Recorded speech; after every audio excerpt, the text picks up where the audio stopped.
Et votre pasteur, par exemple, Fresnel, c'est la deuxième partie de la vidéo. N'oubliez pas de commenter, liker, etc. et de partager. Eh bien, lorsque vous commencez à réfléchir, moi dit, ah, il y a un problème.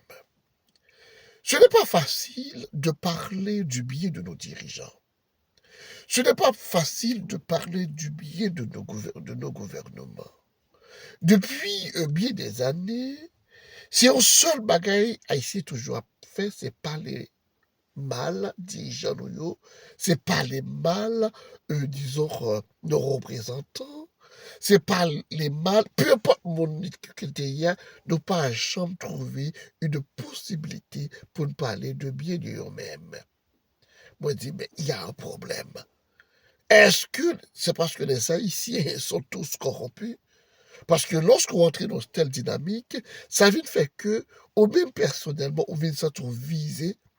Et puis, on voit que seule façon où tu es capable d'écrire tout, c'est comme étant, entre guillemets, méchant, c'est comme étant, entre guillemets, paresseux, irresponsable. C'est une façon de s'auto-qualifier d'inhumain ou d'extraterrestre quelque part. C'est là que je commence à réfléchir, je me dis, il y a quelque chose qui ne marche pas. Il y a quelque chose qui ne concorde pas très bien avec la réalité. Peut-être notre analyse est biaisée. Il y a quelque chose qui ne marche pas.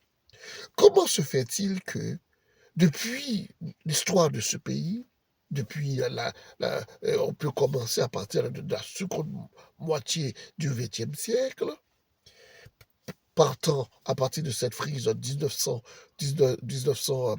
cette frise chronologique de 1957, eh bien, il y a toujours présenté nous une histoire qui est marquée par la violence, qui est marquée par des dirigeants qui sont insensés, par des dirigeants qui sont non conformes, par des dirigeants qui sont, etc., extrêmement mauvais, qui tuent sa population, des dirigeants qui ne prennent pas en compte, disons, le bien-être de son pays. Est-ce que c'est vrai? Eh bien, si on base sur ça, sur l'évidence, la facile pour dire ça. La facile pour rentrer dans cette dynamique, pour dire, oh, nos dirigeants sont méchants, nos dirigeants sont à plaindre, nos dirigeants sont à méfier, nos dirigeants, ils sont corrompus, etc. Parfois, on dit, bon, ce n'est pas le dirigeant qui est corrompu, mais c'est plutôt la structure qui est de l'État qui est corrompu. Parce que le dirigeant, disons, fonctionne dans une structure qui est préétablie par rapport à lui-même et sur laquelle il n'a pas vraiment de pouvoir de changement. Alors, il subit les conséquences de cette structure. C'est pourquoi il est contraint à la corruption. C'est plus facile de le dire. Ça, c'est une analyse qui est basée sur l'évidence. Cependant, lorsqu'on rentre de façon approfondie dans l'analyse, nous voyons que Haïti vive dans le contexte international et que le contexte international là, est prépondérant sur le fonctionnement de la politique haïtienne.